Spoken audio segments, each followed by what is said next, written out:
grass because you get all kinds of questions, don't you? In fact, you kind of absolutely. texted me last week and said, is it time to do that winter grass? And Well, I know one of our questions is not just from my own husband, but also from, plenty of viewers because the temperatures in the nighttime hours in the 60s, that's the trigger. That's the trigger. In fact, when those temperatures are about 60 to 65 degrees, it's the ideal time. All right. And I know we got some questions about this is our first question, actually. When should I overseed for my winter lawn? I noticed that my neighbor did theirs on October 1st, but it seems like it's still too hot to do it now. So can you help Dana out? Okay, let's go back to what we just talked about. What you want to do is look at those nighttime temperatures, just like April was talking about. 60 to 65 degrees is the ideal situation. Second, if you look at our lawn here, it's been a little chewed up. We had a martial arts demonstration out here, but that's okay. We can deal with it because we've got ryegrass. And what you want to put down, April, is called perennial ryegrass. What we used out here is called bob seed, and you want about 1 pound per 100 square feet is the ideal situation.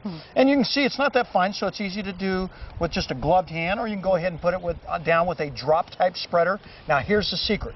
Two things. One, go ahead and put a little bit of manure on it. I knew you were going to say that because there's a smell out here. There is a little smell out here. We've had some complaints, but that's okay. It keeps the riffraff off our lawn. And make sure you cover the seed up with the manure, approximately 1/4 of an inch. And remember one thing, a dry seed is a dead seed, so keep it moist. All right, got to keep Anywhere watering. from 3 to 5 times per day, and you're on your way. So there you go. Let's go on to next. We've got another question for you about grass. This one is coming from Linda in Mesa. She wants to know what causes those brown spots in Bermuda grass. We started with almost one perfect circle of brown, but now it's spreading throughout her lawn. Yeah, and what you're looking at, and I don't know if we've got a picture of this, this is what we call pearl scale. And it's a large round spot in the lawn. It looks like you had a UFO land in your lawn. But that's not what happened? That's not what happened. What happened was a small insect came along and landed in there and put some eggs in there. It causes these large round spots in there. Now typically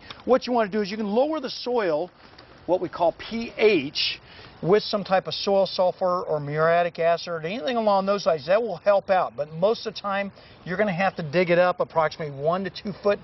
Actually, get rid of the soil, and then you're on your way towards getting rid of the pearl scale. All right, so that one's going to take some work. All right, yes, ma'am. Cynthia from Glendale has some issues with some weeds, and so she writes in, my dad generally sprays for weeds, but I'm chemically sensitive to herbicides. Would a pre-emergent granular weed killer be more effective? Perfect. You want to use a corn gluten type of pre-emergent. That's the ideal situation. But going on to pre-emergents this time of year or any time before a rainy season is, well, you're on your way towards getting rid of those nasty weeds right before a rainy season. Now remember, you want to go as natural as possible, so try to use a cornmeal based product. Yeah. So there you go. All right, and with rain in the forecast next week, people should maybe, that would be perfect for the planting, and then turn off their sprinklers when it rains? You know what? You want to turn off those sprinklers when you're seeing a ½ an inch to an inch of rain. That's the ideal situation. You leave it off for 3 to 5 days normally. Wow, all right. Sounds good. You're coming back later in the show? I am. I'm coming back later in the show, and we'll be talking about, well, those veggies you can grow in your garden